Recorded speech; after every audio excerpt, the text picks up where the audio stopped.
Hello, my name is Samuel Zubechukwueze. I'm a proud Nigerian and I'm happy to be a Nigerian at this point in time in my life. Um, I'm not saying this because of any other reason. I'm saying this because of the fact that there are several reasons why I am happy and proud to be a Nigerian. And I know a lot of people at this point in our political history and life are actually proud to be Nigerians. Um, at this point, I want to be talking about something very crucial. Experiential Sami was born out of experiences this young man Samuel Eze has had for the past 30 something years or over 3 decades of his life on earth. And I've also come to realize that living our life to the fullest is actually something that if we learn to do in time, it's going to be a lot easier for us to live a happier, easier, and a more fascinating life.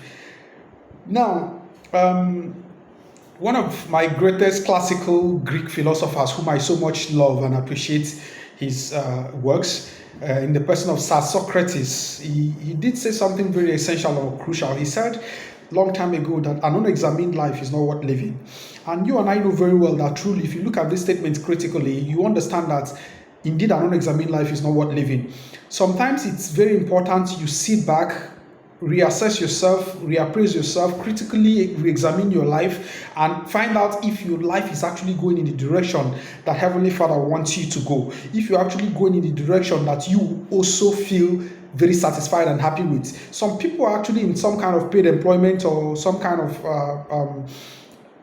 mortal assignments, but they are seeing enough money, they are making enough money, they are doing a whole lot of things good, and things are going well with them, but they are not satisfied. They don't derive this eternal joy, eternal happiness. They don't have this inner peace of mind. The reasons are not far-fetched. The reasons are because they've not been able to rediscover, reassess themselves, to re-examine their lives, and align themselves with what their passion, their life calling, and heavenly assignment actually is all about.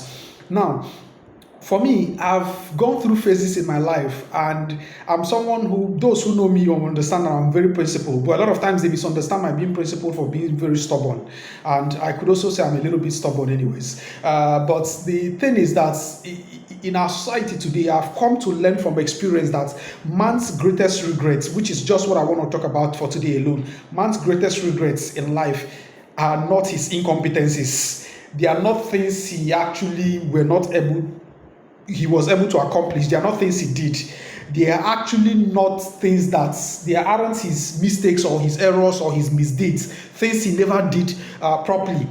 Man's greatest regrets, from what I've come to learn in life, is things he never did or are things he never did. Man often regrets things he never did. And when I refer to man here, I mean both male and female gender. Now, I have come to realize that a lot of times we as a people, we as individuals, we tend to regret more the things we never attempted to do or the things we never did or tried out than the things we did and made mistakes or made errors and then are able to unlearn and then learn something new. Now, there's something one of my mentors taught me several years ago. Several years ago, UCDMC, I know we've not been able to, back in UNN in 2008 to be precise, during Vital Issue series, UCDMC was able to teach me something very crucial, and that particular thing he taught me has been a guiding principle till date. And I would say that indeed, man is very fortunate to have the opportunity of unlearning to learn something new. It was when I met with UCDMC in 2008 that he taught me the principles of unlearning during one of our self-discovery series. And let me also say that if you are not able to comfortably and competently look at yourself, look at your life, and give it a direction, irrespective of whether you're making money from that particular thing or not, if you're not able to define what you want to do and be happy within yourself, then it means you've not found what your true calling really is. Now, I've been able to realize or find my true calling, and guess what my true calling is? My true calling is to teach.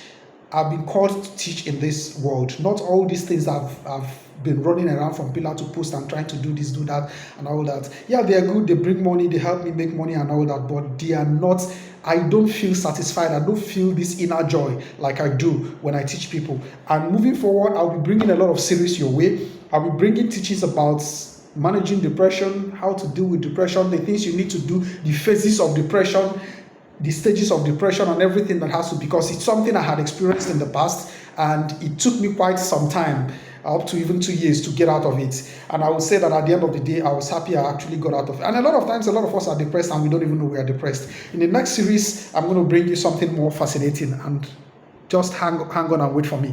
See you soon.